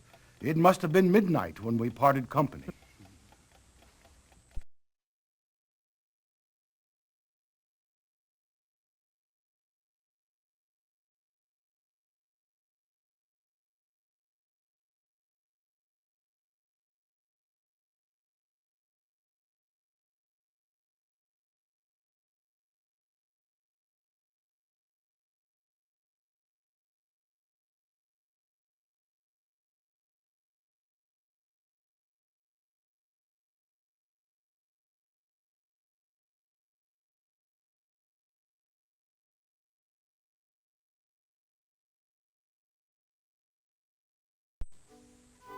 Yes, I do believe I can help you out on that one.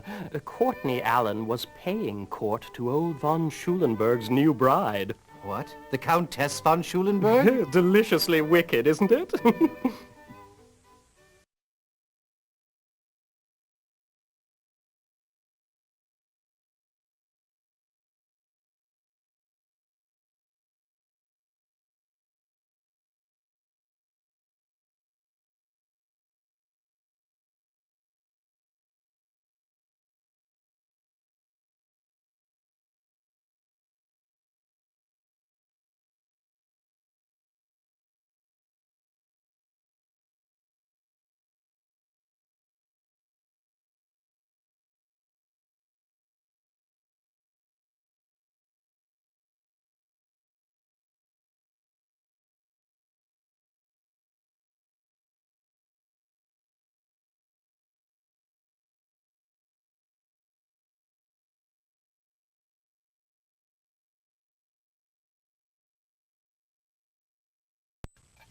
Lord Ragland, on the night of Mr. Allen's murder, he had an appointment with Captain Egan.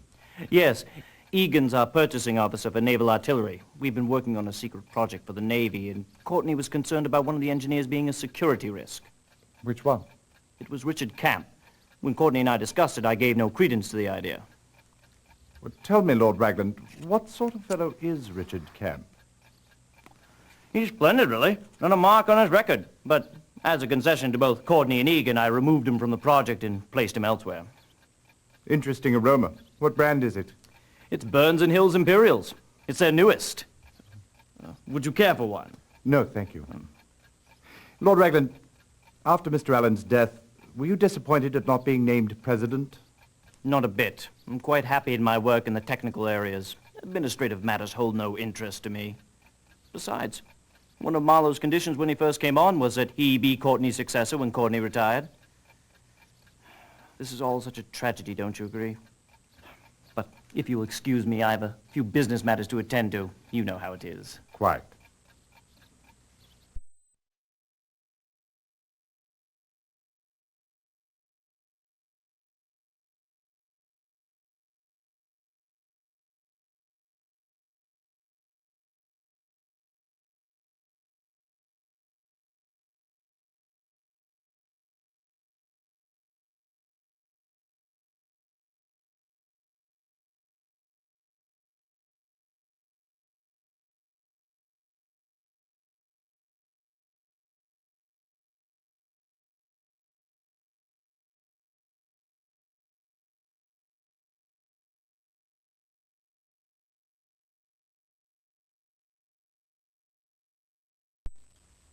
I cannot deny it. My government is very interested in the new naval gun being developed by Grants. But we are a patient people.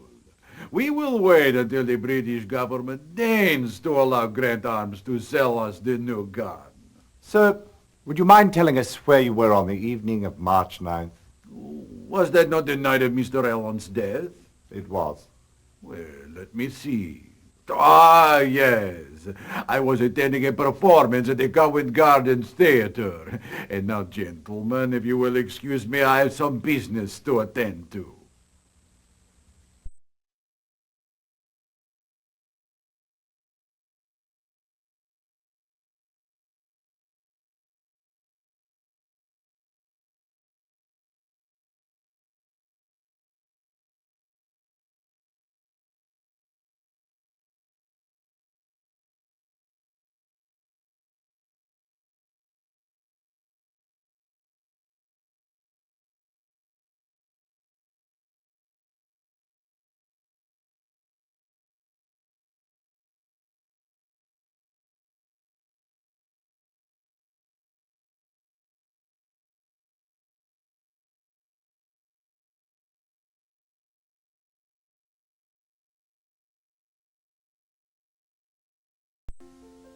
March the 9th was some days ago. I'm not sure I can recall. Does this help refresh your memory, sir? Yes. Now I remember. Two gentlemen with the initials AM reserved private rooms for the evening of March the 9th. Their names? Alexander Mishkin and Anthony Mariano. Could you describe them? Mishkin was a giant of a fellow. Walked with a cane, spoke with an accent. He arrived about 8:30 and ordered supper. Was he joined by anyone? Not that you mention it, he was. By an English gentleman about in his mid-30s. Do you recall anything about either of them? Only that they carried identical briefcases. What about Anthony Mariano? His reservation was for 9 o'clock. He was about the same age as the Englishman, but no briefcase. Did he dine alone? For most of the meal, but a short fat man joined him for dessert.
Would you care for one, Mr. Holmes? Burns and Hill Imperials. Quite good.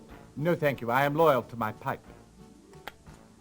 I doubt that I can shed any light on the murder of Mr. Allen. Were you aware that the Grant Arms Company was developing a new weapon for the British government? I knew of such a weapon, yes, but not of any of the details concerning it. I'm curious, Count. Do you recall where you were on the evening of March 9th? I recall quite clearly. My wife and I were at the home of Hector Del Guerra, military attaché to the Spanish government.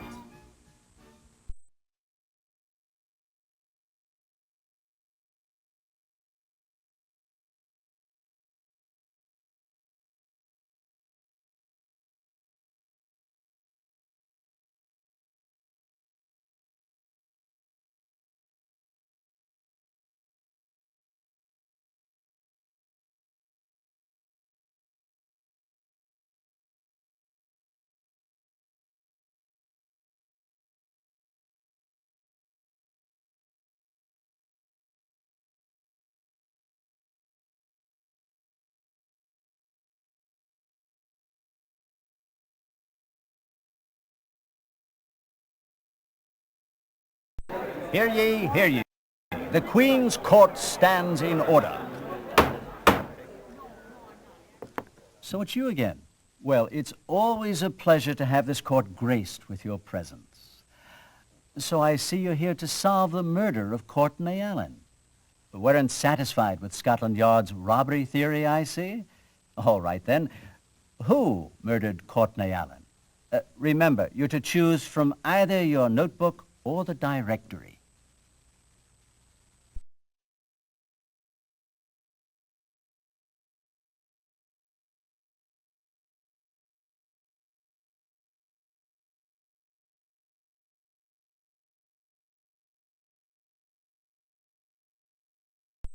How right you are. Good work. Now, tell the court, if you will, why Courtney Allen was murdered.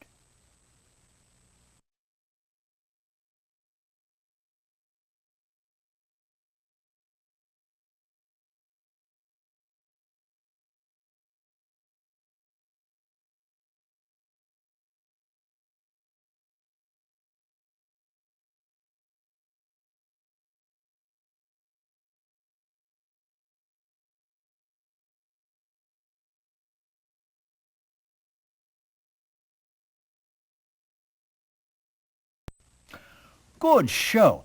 Now tell me, what was the significance of Special Project SP-10?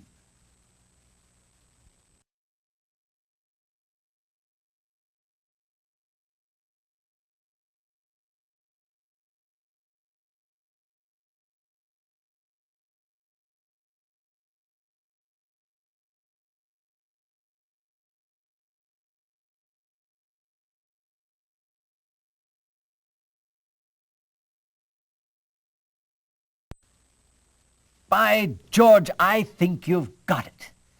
Now tell us, if you can, what transpired at Spaniard's Inn.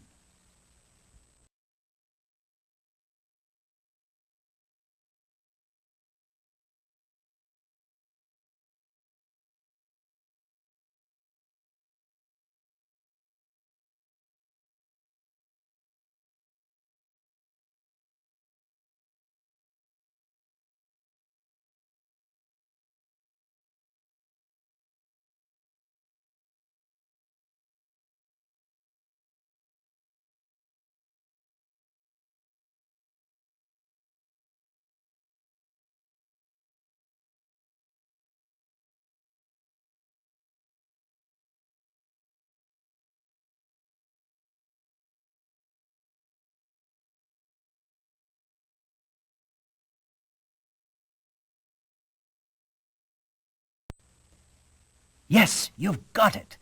Now tell us, what was Richard Camp actually doing during his numerous visits to the French embassy?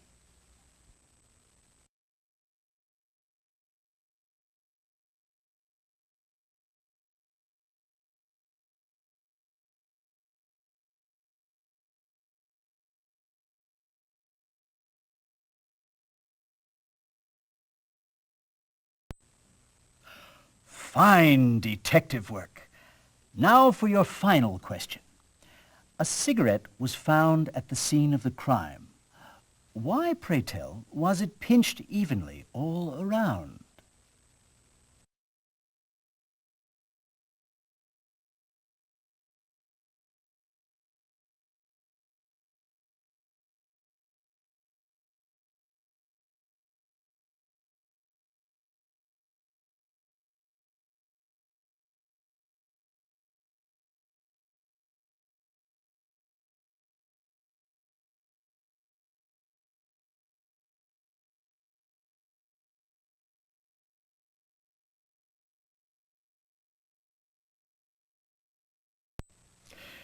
Excellent job. You've solved the case to my satisfaction.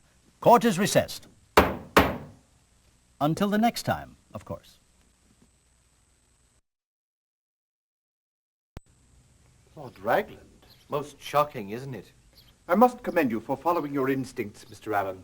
Because you doubted Scotland Yard's original findings regarding your brother's death, we were able to catch the murderer. But tell me, Mr. Holmes, how did you solve this case? In the first place, I found it unlikely that a common criminal would have overlooked a valuable gold ring. In the second place, simple robbery would not explain the missing contents of the SP-10 folder. Those documents were central to the murder. It then became a simple matter to cull two suspects from the customer list of Burns and Hill Imperial brand smokers. Burns and Hill? But that was the brand of cigarette found at the scene, and the list we obtained had quite a few names. It was fascinating to see the way Holmes narrowed it down. You flatter me, Watson. It was nothing, really. In the first place, I knew the murderer had to be someone aware of Courtney Allen's habit of exiting his office via the alleyway. That made the most likely suspect a co-worker. Of the gentlemen on the list, only Lord Ragland and Richard Camp fit that category. But how did you narrow it down to Ragland? Elementary, Mr. Allen. Mr. Camp does not smoke. He purchased the cigarettes as a present for Emile Zobar. But why did Ragland do it? After learning of your brother's surprise visit to the plant, Ragland knew the proverbial jig was up. He realized Courtney had removed the plans for Project 10 from the safe, the very same plans he had intended to sell that night to the Russian attaché. The only solution was to kill your brother and reclaim the plans. Case closed. Thank you, Mr. Holmes. Courtney may no longer be with us, but it does serve as a small consolation to know that his murderer will get his due. Indeed. And we may all rest more easily knowing that England will suffer no more breaches of security at the hands of that traitor. Isn't that so, Holmes? Quite, Watson. Quite. My word, dear Holmes. Perhaps we are in the wrong business altogether. If we had been top-notch, we should have cracked this case in less points. I think I'll ring up the university immediately and see if we might enroll in a detective course.